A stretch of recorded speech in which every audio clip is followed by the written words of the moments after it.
notre principe à la VARAP, c'est de développer une activité économique rentable, pure, équilibrée, pour permettre à des personnes de jouer leur rôle dans la société, développer leurs compétences et faire leur vie par eux-mêmes.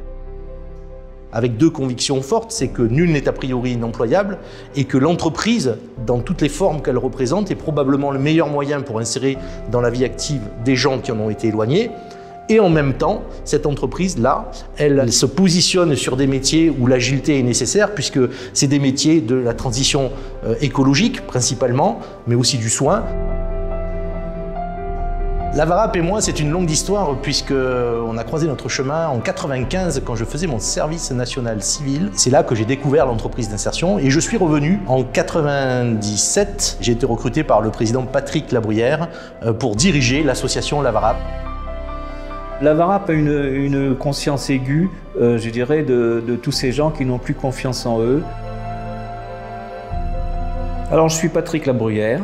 Je suis retraité, je fais partie des personnes qui ont été à l'initiative de la création de la VARAP. J'étais un peu le relais entre la ville et les différents participants à cette création, dont les entreprises, dont les associations. Et ce qui était intéressant, c'était cette prise de conscience que le développement local, il pouvait se faire à partir du moment où chacun prenait sa place dans l'action, dans le projet.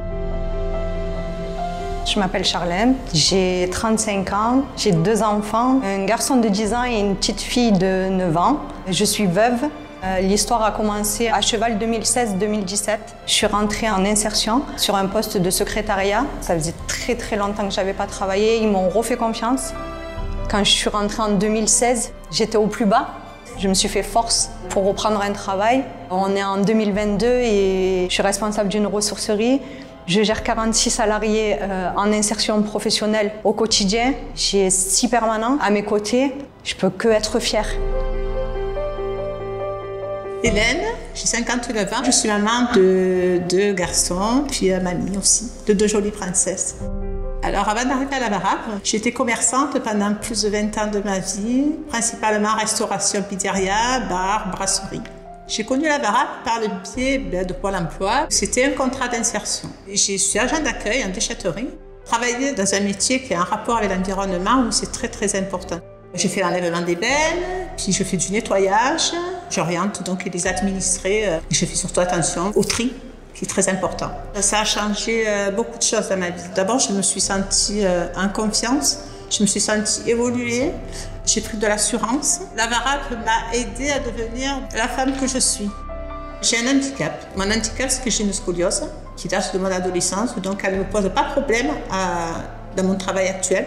Par contre, oui, il y a des postes et des employeurs où j'ai caché mon handicap parce que je sais que je n'aurais pas été prise.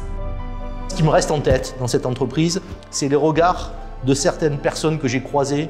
Alors je pense il y a très longtemps à Noé, je pense à Linda, je pense à Jonathan, des gens qui ont quitté l'entreprise et qui dans leur regard, on voyait qu'on avait peut-être été un peu utile et finalement c'est ça que je retiens et je pense que l'ensemble des collaborateurs de cette entreprise ont des souvenirs de ce type-là. Alors ça appartient à chacun, mais je pense que c'est au final ce qui nous fait lever le matin.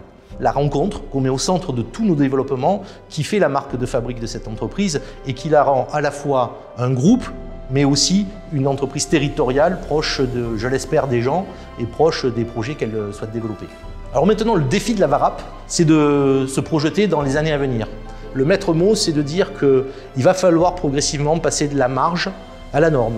La VARAP, elle doit aussi contribuer à inventer le futur de l'inclusion, à permettre le futur de l'inclusion, à faire que ce futur de l'inclusion soit le plus partagé possible et le plus adopté par toutes les entreprises. Et la manifestation de ces 30 ans est un exemple où il y a plein d'entreprises qui nous rejoignent aujourd'hui.